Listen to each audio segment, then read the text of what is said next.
Hi everyone, this is Ishika Kesarwani and I welcome you all to the Tech Podcast. So today we're having Simon. He's the Regional Director for C Sharp Corner. We can first start with your introduction. Hi, Ishika. Thank you so much for having me on your absolutely amazing podcast. I've been following your couple of past episodes. Looks really great. So thank you so much for having me. Hi. So my name is Stephen Simon, but my stage name is Simon. That's what most people like to call me. I work as regional director for C Sharp Corner in the India and Asia Pacific region. I'm pretty active in the community, and that's that's all my short intro is. Great. So, Stephen, can you tell your contribution towards the community and how it has helped you in your career?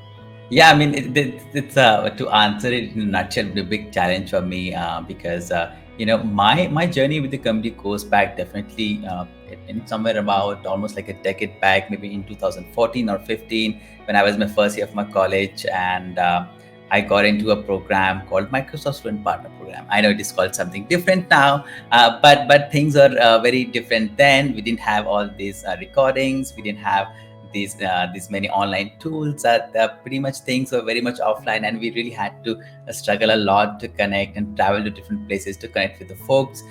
So that program just gave me a kickstart. I got into that program. Then we used to have this Skype for business calls. Then we moved into Yammer, connected with many folks at Microsoft India, which and they then we had Microsoft technical evangelists. They used to teach us. We used to go to Microsoft Gurgaon office, learn from them. I still remember back in 2014, the hottest topic was HTML5, the responsive website. That was the hottest topic. So that is what we used to go and learn. And the hackathons was used to happen over there.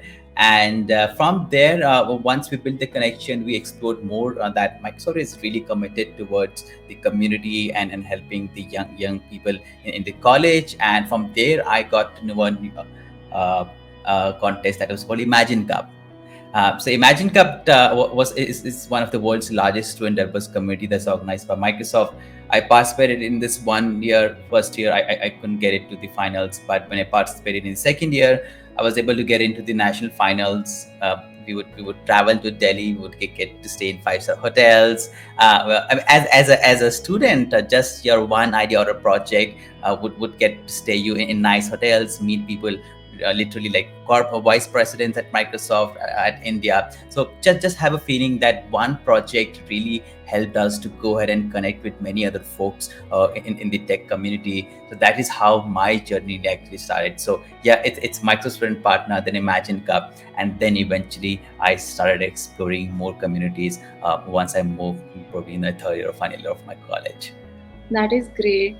Can you tell us a bit about C Sharp Corner? Yeah, I mean, for the folks who don't know what C Sharp Corner is, it is the world's largest developers community.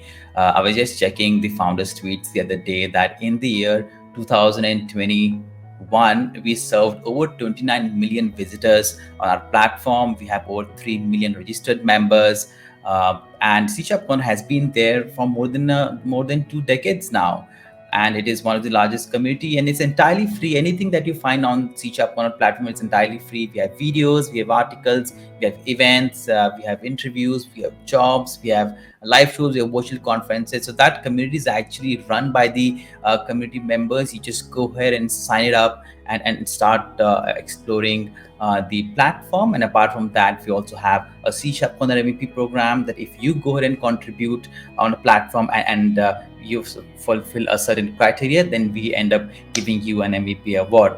And one myth about C Sharp Corner is that it's only a C Sharp Corner community, but it is not.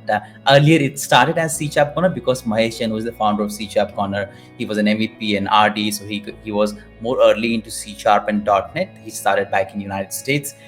So he started with C Sharp Corner as a name, but if you now go ahead and check the technology section, you will find more than 130 technologies from Azure to .NET to Blazor to even even technologies like Silverlight. So and other stuff. So just go ahead and explore C Sharp Corner. It's not just for C Sharp; it's for everyone.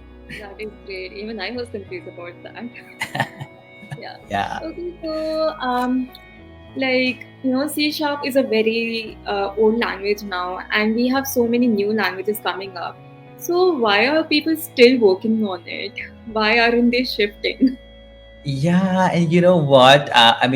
It's really interesting that people end up asking this question. And I think one fundamental thing to really note here is that when you go ahead and say that any programming language or any tech stack is existing in the market for more than 2 decades, right? C Sharp has been existing for more than close to 2 decades now. You need to understand that there's something this programming language has that makes it into its existence for almost like 20 years. And why do people still go ahead and learn it? It is because the application is running into the production, right? Their application, there are many important application, healthcare application, defense application. There are many important application that still runs on C sharp corner, that runs that runs on C sharp. Sorry. So there's no way going back. And I've been in touch with the C sharp and .NET team, and these guys at Microsoft they're constantly improving the platform. Look at the Blazor has come out really beautifully, and also with and I see with and I see at Microsoft what they have done is like they have diversified. Now you can go now you see more of the .NET events separately, more of the Visual Studio events separately, so that allows the .NET and C sharp team to be a little more innovative. And .NET is open source now, so it's pretty easy. Gone are the days I would say C sharp or .NET is just for enterprise. Microsoft has been committed to it. And one best part is that if you learn C sharp, Microsoft will take you to the all other technology domain. You can go ahead and build games. You can go ahead and build AR/VR application. You can build desktop application. You can do front end. You can do back end and whatnot. So yeah, just the way if you think why C sharp has been in existence, think why the SQL has been in existence, right? It's been almost like SQL was one of the earlier offerings on Azure. So just the way C sharp exists, just because it is projects running into production, it has got something that it can exist for 20 years. So, it's more like a all-in-one language. Yeah, you learn one, and then Microsoft does all the hard work to take you to whatever field you want to go. Okay, great. So, what is the common myth about your job or the expertise that you're in? So a common myth about my job that it's really fancy.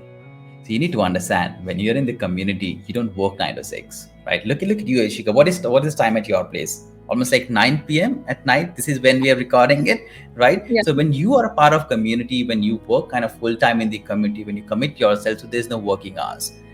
Plus the community, think of the community is your client, right? When the community members are your client, so you have to make sure that you get feedbacks from them. You pass it to your team. If for for a platform like C Sharp Corner, we take feedbacks and pass it to the team.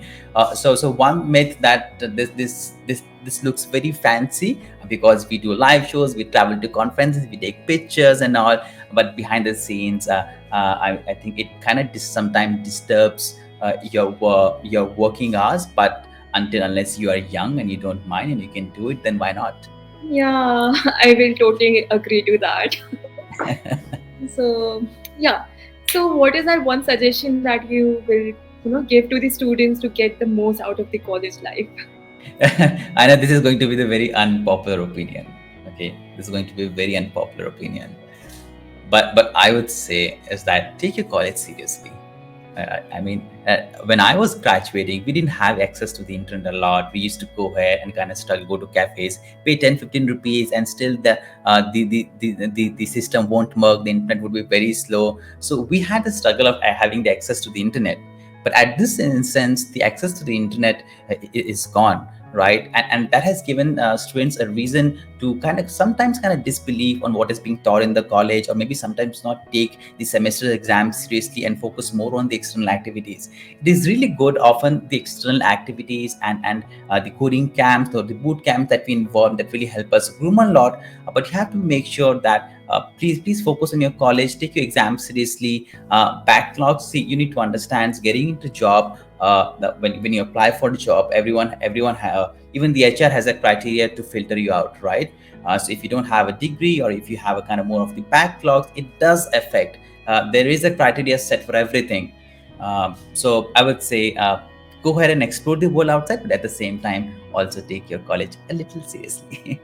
I made that mistake, so I'm putting that out. That honestly saying, you're the first person who is saying that, focus on college Yeah, also. But like what I really feel is that, you should also look for like extra activities, like being a part of a community and participating in yeah, that, because that is going to create so many opportunities for you. But then exactly. again, also focus on marks. I mean, you don't have to get bags or like just maintain a good CGPA. That is more than enough. Yeah, I mean, you have committed something, right? You have committed to a 3-year course or a 4-year course, and you gotta fulfill it. I mean, if you don't get it, that's absolutely okay. But it's about the commitment at the end of the day. Great. So, if you had to work on any other stream other than yours, what will it be?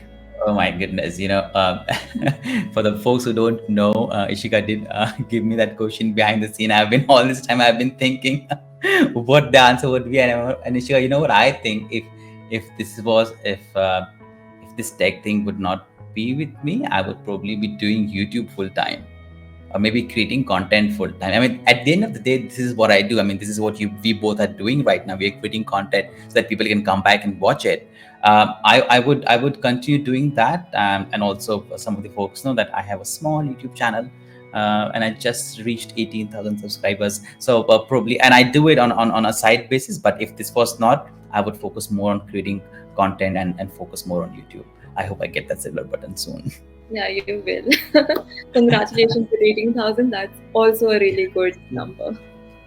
Okay, so what is that one tip that you will give to the listeners that you have learned from your journey?